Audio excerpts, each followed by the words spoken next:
Voilà, il n'a pas ce genre de réseau. Parlons maintenant d'Alassane Ouattara. D'où vient-il? Alors, Alassane Ouattara n'est pas ivoirien, il est burkinabé. Alors, je sais qu'aujourd'hui, ça paraît être un combat d'arrière-garde, mais c'est un fait. Il a commencé toute sa carrière avec un passeport burkinabé. Il était déclaré comme burkinabé partout, c'est-à-dire originaire du Burkina Faso. Il a été appelé par Houphouët-Boigny, le premier président de Côte d'Ivoire, comme Premier ministre dans les années 90, en 94, pour, en réalité, parce que c'est un technicien, il était au FMI, pour s'occuper en particulier de la dévaluation du franc CFA. Voilà, c'est un technicien. Et des ambitions lui sont venues à ce moment-là, et notamment parce qu'il a rencontré aussi son épouse, qui est une femme très ambitieuse, une grande femme d'affaires, qui a géré, parce qu'elle était devenue amie très intime du patron de la BCEAO, de la Banque centrale d'Afrique de l'Ouest, ensuite très très proche de M. Houphouët-Boigny, très intime de M. Houphouët-Boigny. On lui a attribué, comme ça, parce qu'elle a beaucoup de talent, sans doute dans les affaires, qui a été charmante, on lui a attribué la gestion de l'immobilier de la Côte d'Ivoire. Il faut savoir qu'à l'époque, l'immobilier de la Côte d'Ivoire, c'était l'immobilier d'Houphouët-Boigny. La caisse, il n'y avait pas deux caisses, il y avait une seule. Et ensuite, d'ailleurs, par ses relations, elle a géré l'immobilier de la famille Bongo. Alors on attaque beaucoup la famille Bongo sur ses biens, mal acquis, bien acquis, j'en sais rien. La France fait la morale à tout le monde de toute façon. Mais il se trouve que c'est Madame Ouattara qui l'a géré ici, à Paris, dans le place Victor Hugo, avec son agence. Donc, elle a beaucoup d'ambition, elle rencontre Ouattara, et elle épouse Ouattara. Ce qui fait beaucoup de peine à Houphouët-Boigny, paraît-il, et ça serait la raison pour laquelle Jacques Chirac n'aimait pas Ouattara. Parce qu'il avait, selon le chargé des affaires africaines de l'Élysée à l'époque, M. Bonnecorse, il avait piqué la femme d'Houphouët. Dixit, M. Bonnecorse. D'accord. Et l'affaire Armajaro, est-ce que vous pouvez m'expliquer? Armajaro, c'est un géant du cacao anglo-saxon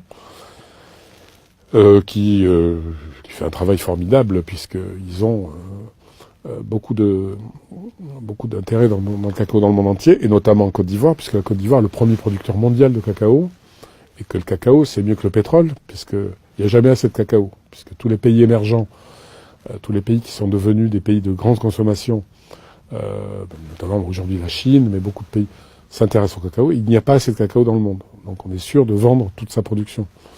C'est coté en bourse, c'est une valeur sûre. La Côte d'Ivoire produit 40 à 50% du cacao mondial. Et Armajaro a des intérêts en Côte d'Ivoire qui ont été représentés, c'est terminé aujourd'hui, mais par le fils de Madame Ouattara, qui était l'homme de Armajaro en Côte d'Ivoire. Et il se trouve que juste avant quand il y a un événement, c'est-à-dire quand il y a un coup d'État ou quand il y a une préparation de guerre, ça a été le cas avant les élections, là, en Côte d'Ivoire. Ça a été le cas en 2002, quand il y a eu le coup d'État contre Gbagbo. On s'aperçoit qu'il y a des achats massifs de cacao par Armajaro, qui le stocke et qui le revend quand la crise est là, c'est-à-dire une guerre, évidemment, beaucoup plus cher. Donc Gbagbo dit souvent, pour savoir ce que préparaient mes ennemis, il me suffisait de regarder ce qu'achetait Armajaro comme cacao. S'ils en achetaient beaucoup, c'est qu'on préparait un mauvais coup et qu'on allait stocker pour faire monter les coûts, les cours et les prix. Donc revenons à la CPI maintenant. Quels sont les torts des deux côtés, en fait, Ouattara et Gbagbo, pour la CPI? Est-ce que Alassane Ouattara est inculpé également à la CPI? Alors, c'est un des problèmes, c'est une des raisons pour lesquelles, quand on demande si on est partisan de Gbagbo, oui, parce que le procès est de toute façon basé sur des choses injustes, puisqu'il y a eu guerre civile. On peut concevoir que la CPI intervienne, pourquoi pas, mais à ce moment-là, il faut que tous les protagonistes soient présents, puisqu'on sait que l'agression militaire est venue des rebelles, à partir du Burkina Faso. C'est-à-dire que l'agression de la Côte d'Ivoire, c'est pas Gbagbo. Celui qui a déclenché le feu et la violence, c'est pas Gbagbo. Gbagbo était élu, on n'arrivait pas à organiser d'élections parce que le pays était occupé, mais au départ, il y a un coup d'État armé, avec des gens en armes qui finissent par occuper le pays. Donc, il y a eu beaucoup de massacres qui sont documentés par les ONG, par beaucoup de gens. Enfin, il y a des preuves. Il y a des massacres à Duékoué, il y a eu un village du Nord, une bourgade du Nord, il y a eu plus de 900 morts dans une journée. Il y a eu, je donne des exemples, mais 60 gendarmes massacrés avec leur famille à Adjamé, près d'Abidjan, tués un par un. Les exemples sont multiples. Or, on ne retrouve rien de tout cela à la CPI. Il y a un responsable, c'est M. Gbagbo. Quand on fait parler les victimes aujourd'hui, on fait parler les victimes comme c'était des victimes de M. Gbagbo. Je rappelle que la CPI a retenu, pour les forces de sécurité légales de l'époque, 168 morts. On parle de 3000, et il y en a eu beaucoup plus. Mais il serait donc logique que M. Ouattara soit présent à la CPI, comme M. Soro, qui était chef des rebelles. Et puis, on va dire comme témoin assisté peut-être un représentant français, puisque la France n'est pas, en l'occurrence, simplement un témoin. Elle n'est pas neutre. Elle est intervenue militairement. Alors, on va dire que c'est pour faire respecter les motions de l'ONU, mais en fait, militairement, elle est venue débarquer, chercher M. Ouattara dans sa maison, à la suite d'un litige électoral. Monsieur Gbagbo, pardon. Monsieur Gbagbo. Elle est venue le chercher chez lui, et c'est elle qui l'a débarqué manu militari. C'est un fait. Donc, il devrait y avoir tous les protagonistes pour qu'on règle le problème. Là, M. Gbagbo étant seul, il est clair que c'est un coup monté pour se débarrasser de lui, et c'est tout.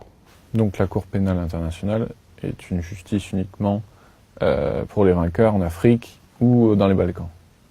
Surtout en Afrique. Non, les Balkans non, puisque la CPI n'existait pas au moment des affaires de la Yougoslavie, si vous faites allusion à cela. Ils ont dépendu du TPI. Bon. Mais la CPI, quand elle s'est... J'ai rencontré les Serbes, moi, quand j'allais en prison. C'était les seuls blancs, d'ailleurs. Parce qu'aujourd'hui, il n'y a plus que des Noirs qui commettent des crimes contre l'humanité. Il n'y a que des Noirs, c'est connu. Donc, effectivement, la CPI apparaît aujourd'hui comme surtout un tribunal politique. C'est malheureux. Mais j'allais dire, c'est plus le bureau du procureur, en l'occurrence. Il faut être très précis. Je pense que les magistrats ont dit le droit. Il y a un juge italien, Cuno Tarfusère, et son tribunal, qui ont dit le droit, qui ont acquitté M. Gbagbo. Mais le bureau du procureur s'accroche à ces résultats, et il faut souligner que le premier procureur de la CPI, c'était M. Moreno Ocampo, Luis Moreno Ocampo, un Argentin. Il est avéré que c'est un corrupteur, je le dis. S'il veut faire un procès, il le fait. Il y a des affaires, il y a une enquête en cours à la CPI, parce qu'il a corrompu des gens de la CPI. Qu'il avait des contacts uniquement avec M. Ouattara. Il est allé, alors qu'il est en train de juger un procès qui concerne la Côte d'Ivoire, il est allé voir M. Ouattara. On sait très bien de quel pays, de quel camp il était. Il y a eu des réunions à Paris entre M. Sarkozy, M. Ouattara et M. Moreno Ocampo. On a trouvé des mails, vous le savez, entre la CPI, le Quai d'Orsay et M. Ouattara pour envoyer M. Gbagbo à La Haye. C'est pas judiciaire, c'est pas juridique, ce sont des affaires politiques. Donc, il apparaît bien que le bureau du procureur, oui, a agi d'une façon qui n'était pas du tout assimilable à du droit. Donc la CPI est illégitime et décrédibilisée. Elle était légitime, les Américains le disent eux-mêmes. Monsieur John Bolton est intervenu dès qu'il s'est agi d'enquêter sur l'Afghanistan et de possibles méfaits de l'armée américaine en Afghanistan. Monsieur John Bolton, qui était un conseiller de Monsieur Trump, a dit pratiquement qu'il allait leur casser la gueule, qu'il allait saisir leurs avoirs en Amérique, tous les membres de la CPI, qu'il allait les poursuivre individuellement, enfin le feu, quoi. Bon. Donc, on se demande sur quelle base aujourd'hui repose la CPI. Et pour autant, je vous dis, il faut souligner que dans ce contexte difficile, il y a des magistrats qui ont dit le droit. Moi, je veux le souligner parce que c'est très courageux dans un contexte aussi difficile, et parce que la CPI ou disparaît aujourd'hui, en implosant sous l'effet du procès Gbagbo, ou se réforme totalement et finit par convaincre la communauté internationale, mais pas seulement l'Occident, peut-être aussi justement les Russes, les Chinois, tout le monde, que on peut rendre une justice internationale. Est-ce possible? Le projet est noble. Maintenant, dans la pratique, on s'aperçoit que c'est pas ça. Admettons que Gbagbo est libéré donc ces prochains jours. S'il peut revenir en 2020 pour l'élection présidentielle Côte d'Ivoire, est-ce que vous pensez qu'il peut gagner? Je pense que... Est-ce qu'il est toujours populaire dans son pays? Oui. Je pense que on le verra quand il... J'espère pour lui, parce que quand il reviendra en Côte d'Ivoire, c'est son seul souhait. C'est un Ivoirien. C'est quelqu'un qui veut vivre en Côte d'Ivoire, qui a une maison dans son village. On ne connaît pas, je vous le dis au passage, le village de M. Ouattara en Côte d'Ivoire, parce qu'il n'en a pas. Tout Africain se définit par son village. Je viens de là. M. Ouattara est incapable de citer son village puisqu'il n'en a pas en Côte d'Ivoire. Je le dis au passage parce que c'est important de voir comment les gens sont enracinés, sont légitimes dans leur pays. Donc évidemment, M. Gbagbo veut rentrer dans son village, veut rentrer à Abidjan et naturellement aussi faire de la politique. C'est un homme politique qui fait... Sa vie et la politique ne font qu'un. Il fait de la politique depuis l'âge de 20 ans avec des objectifs très précis pour son pays. Jamais pour lui, parce que Ouattara lui a un jour demandé comment il se faisait qu'il prenait pas d'argent sur les marchés qu'il passait avec les grandes sociétés étrangères. Voilà. C'est une question que lui a posée M. Ouattara.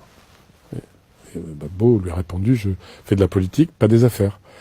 C'est assez extraordinaire, surtout en Afrique, sans doute, mais en tout cas, c'est le cas. Si c'était pas le cas, je vous garantis qu'on aurait prouvé le contraire depuis longtemps.